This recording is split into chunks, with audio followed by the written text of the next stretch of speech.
So getting straight into your reading, we have the Six of Cups coming up as your underlying energy. Now, the Six of Cups can be about the past. That's hardly surprising at this time of the year when we're shifting from one year to the next. I think it's more than that for some of you. I mean, the Six of Cups can be a soulmate card for me as well. It's that sense of connecting with someone so deeply. So maybe some of you did connect with someone over the past year and you're thinking back to that. Maybe they're not around now, or you're thinking back, if you're still with that person, you're thinking back to how you connected with that person. But it's a sweet card. It's a very sweet energy. It's not thinking back over like the difficulties that you had. It's a reflection. It's nostalgia. It's looking back over some of the good experiences that you've had. And I know some of you are going to be listening to this thinking, I didn't have any good. Just a quick word. I mean, the underlying energy in the past cards and even the future, they're really strange. Usually they're quite immediate. So the past will be about the previous month and the future will be about the coming couple of weeks. But because of this new year energy that we're all experiencing, the past cards can refer to things that have happened like months ago, because we're thinking back to those. And same with the future energy. It may be something that's over the next few months. And we are in the middle of a Mercury retrograde as we begin the year, which does end just after the first week of January. So there is this natural kind of thing of looking back. That's what Mercury retrograde does. It's when we look back, we review, and we decide what it is that we want to do. You have a brilliant energy coming up at the heart of your reading. This is what the rest of the reading revolves around. You have the Fool. And the Fool is all about new beginnings, a new adventure, a new cycle. And as much as we're all feeling this, you can look back on some of the other videos for the other signs, and not everyone has this energy. Other people have like a goal that they want or something that they want to achieve. But for you, you just want a new adventure. Maybe some of you are considering traveling or going away somewhere. So it could be a literal adventure that you're thinking about going on. But for most of you, it's just going to be, you have this very kind of clear cut. This was the past. This is what's happened. Draw a line under it. Now we're moving forward. Now that's if you're in a relationship, single, whatever your relationship status is. There is this very much kind of a feeling of you just wanting to do something new.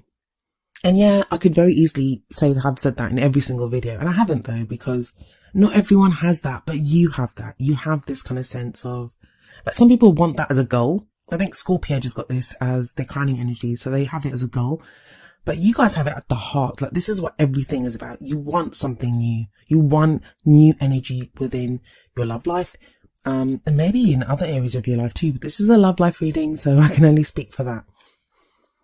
And the reason, like, why you have this kind of sense of newness, and it's pretty amazing that you do, is because of this Ten of Swords energy that's coming up in your past. Tens are all about completions anyway, so it's no surprise that, you know, you've reached the end of that cycle and you're like, yeah, I want something new now. Let's go on a new adventure. Let's start something new. But the Fool's very trusting and very carefree, and it's great that you can feel that way after this Ten of Swords energy. So what is the Ten of Swords energy? Well, that's when the worst has happened. I mean, look at this guy. He's lying on the ground, 10 swords kind of hovering above him. I mean, in this deck, it's not so bad. Some of the other ones, the swords are actually in his back. So right away, there's a sword in the guy's ear. So that's like the worst has happened. You may have faced betrayal, deception. Someone may have stabbed you in the back, like, you know, really hurt you. And if you've been through so much, and it is a gruesome card. It's not a nice card, but there is some good news to it. And that news is that the worst has happened now. The worst has happened. You've hit like rock bottom. This is in the past. You hit rock bottom, but you know where you stand and you are moving forward from that place. Like, the worst happened. You can now know what the situation is and you can move forward. And moving forward, we have the Empress in the present. Now, the present usually covers the period of the readings. This would be like the first couple of weeks of January. But she is such a nurturing, loving, caring energy. And like I said, Sagittarius, it's amazing that you have this kind of Ten of Swords energy in the past, which tells me some of you have been through such awful experiences. But you still have this hope and carefree nature. And I think that's typically you guys. I love that about you guys. I have a Sagittarius rising as well. So I'm with you on that. I understand. But yeah, I love that you have the Fool energy there, that you can still hope. And then now this Empress. So like I said, the Empress is very nurturing, very caring. I'm looking at the Empress there with the Six of Cups above it. Some of you are going to be now thinking about motherhood or parenthood, I should say, because even if you're a man, this energy can apply to you. She is femininity, but as people, we have a balance of femininity and masculinity within us. We have to. That's yin yang. So when this card shows up, it's important that we do have that balance within us. But as I was saying, with the Six of Cups above this card, some of you are going to literally be thinking about having children. You see the kids above there, and she is like Mother Nature. She's the mother card. But obviously that's not going to apply to all of you. We also see her holding up the symbol of Venus, and Venus is all about beauty and obviously love as well. We associate love with Venus. So a lot of you may find yourself at this time like being in that kind of nurturing, caring role. You're taking care of other people. Again, amazing that you're doing that with everything that you've been through. You still have this love to give other people. But I feel like also you may be in need of this kind of nurturing, caring love that the Empress offers, that you may be feeling that you'd like. I think I said it in someone else's video that she's like this big hug, big warm hug that makes you feel safe. And you might be in need of that at this time, Sagittarius. But I absolutely love the energy of the Empress and the High Priestess. And the High Priestess is a card that's coming up for you in the future. With the Empress, she's very attractive and she draws people to her because she is so nurturing and caring. And not just that, she has abundance. She has this feeling of abundance about her. So when we have the Empress and that energy, the High Priestess, she's a little different, but she's very powerful. She's the keeper of secrets. So if some of you are pregnant, I feel like you're going to keep it a secret for a while with the High Priestess coming up here. For those of you that aren't, for those of you that are single, this feels like you now get intuition and knowledge to do something different. You know what you want to do. I love the High Priestess energy. I know some people don't really like her. They think she's a bit shady because she doesn't say anything. She knows everything. So like I said, she's the keeper of secrets. But I feel like with this energy coming in, especially after the Empress, this is like abundance of like goddess power. And again, that's a beautiful energy to have, whether you're a man, whether you're a woman, whatever. It's just lovely to have that intuition. That's the main thing I'm getting here, that intuitively you're going to know what to do, which way to go. Now, if you're a woman, you may be feeling this. You may feel that goddess power within you, that you are like, I can do anything now within my love life. It will be a great kind of confidence booster. If you're in a relationship, it's going to do amazing things for your relationship. If you're single, it's going to give you that confidence to get out there and you'll attract people to you. Both of these women are very attractive.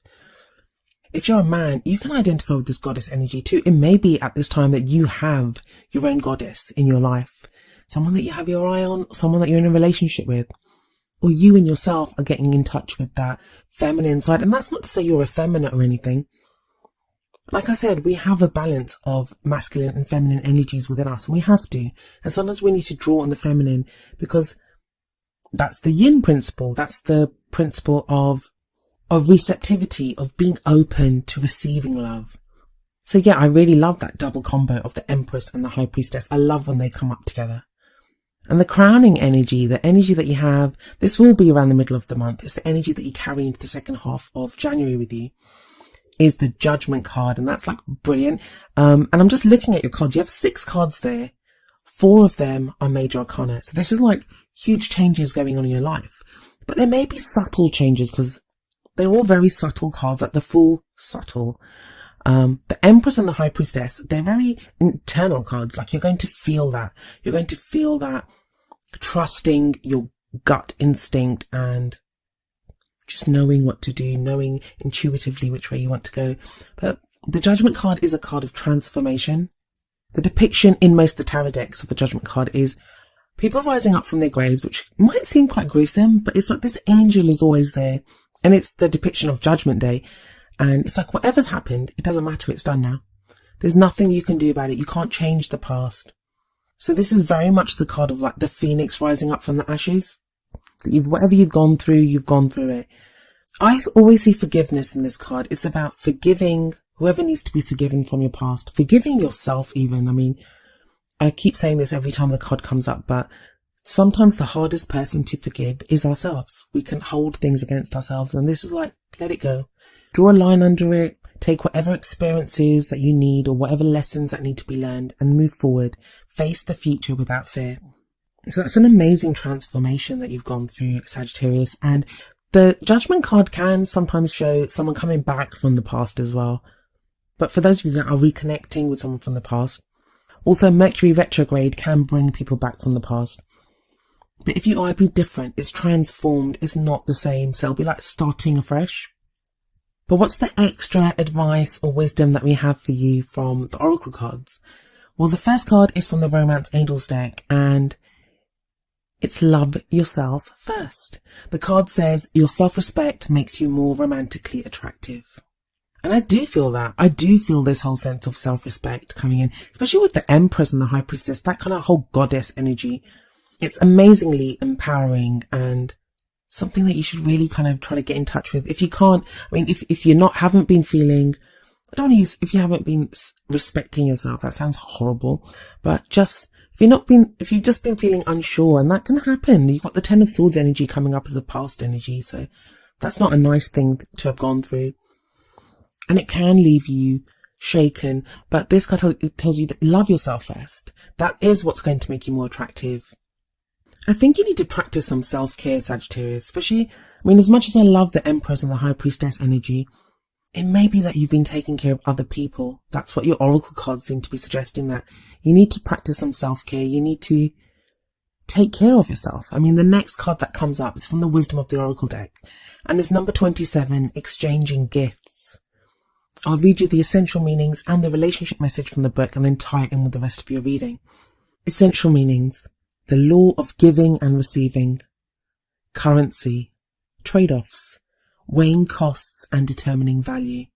Relationship message: love is an exchange of life force energy between two beings. It grows exponentially when it's reciprocated.